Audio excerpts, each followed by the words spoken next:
Píšem riadky do iPhoneu v aplikácii poznámky.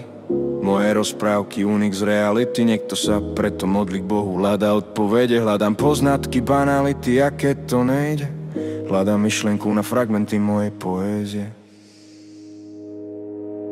Zapadá tam, keď aj to slnko zapadá. Záhrada, udalosti, kvitnúca náhrada. Zastav sa na malý kúsok básnenia. Jak bytnici píšem slová do zbláznenia. Keď už tak mi nalej pohár aspoň jeden. Nech neviem, či padla noc alebo je deň. Či stále vonku mrzne, aj keď nie je december. Či stále je teplo v januári, v apríli bez vetrie.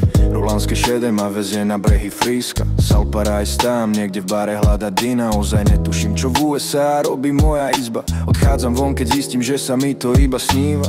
Blúzdim, obchádzam listy na mačacích hlavách. Tie chodníky sú prchké, krehké, pália ako láva. Topí sa mi pod nohami asfalt, čo sa v lete stáva. Sľubujem, už nepijem ráno, ma dá dokopy káva. Všetci sme bytnici, často len pre seba bytnici. Život ťažko, hladko ako poézia. Všetci sme bytnici, často len pre seba bytnici. Život ťažko, hladko ako poézia. Všetci sme bytnici, často len pre seba bytnici. Život ťažko, hladko ako poézia. Všetci sme bytnici, často sami bez mena. Bytnici, zabudnuté postavy bez tieňa. Hľadám, kde dnes vyjde to slnko, počkám.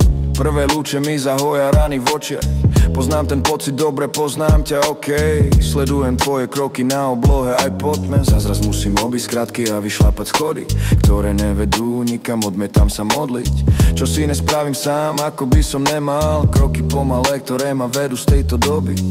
Hádžem za hlavu klamstva, falož nasrať. Nechutí mi váš pách, inému nechutí rastca. Nepotrebujem Maybach, stačí hlava v mapách. Svet ma naučil rátať, že život nie je cukrová vata. Kúsok pod hladinou svedomia strácam nadhľad. Za oponou svojho šťastia stále čaká pravda. Možno nie je jednoznačná ako to, že zajtra nás odvezie na odpočinok tá istá skladba.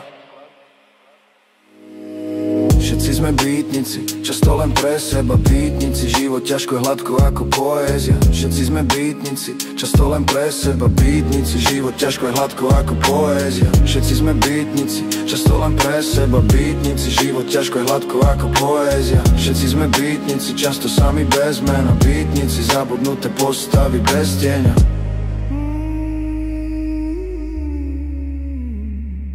Píšem riadky do iPhoneu v aplikácii poznámky. Moje rozprávky, unik z reality. Niekto sa preto modlí k Bohu, hľadá odpovede. Hľadám poznatky, banality, a keď to nejde, hľadám myšlienku na fragmenty mojej poézie. Píšem, že učím si nahľadať rovnováhu. Vtipné, že nielen na bicykli, ale aj v tomto svete. Kožná odpadky vynie skôr, než cítime zápach. Ľudí sa stráni, teda tých, z ktorých necítiť západ. Slobodná Európa, slobodný svet spolu je základ. Bude tu lepšie, verím, vojna padne. Dúfam, že skôr neskápem. Dajte mi vedieť, ak nie. Napíšte mi posledné riadky básne k tejto skladbe. Slobodná Európa, slobodný svet spolu je základ. Bude tu lepšie, verím, vojna padne. Dúfam, že skôr neskápem. Dajte mi vedieť, ak nie. Napíšte mi posledné riadky básne k tejto skladbe. Všetci sme bytnici, často len pre seba bytnici. Život ťažko, aj hladko ako poézia. Všetci sme bytnici, často len pre seba bytnici. Život ťažko, aj hladko ako poézia. Všetci sme bytnici, často len pre seba bytnici. Život ťažko, aj hladko ako poézia. Všetci sme bytnici, často sami bez mena. Bytnici, zabudnuté postavy bez tieňa.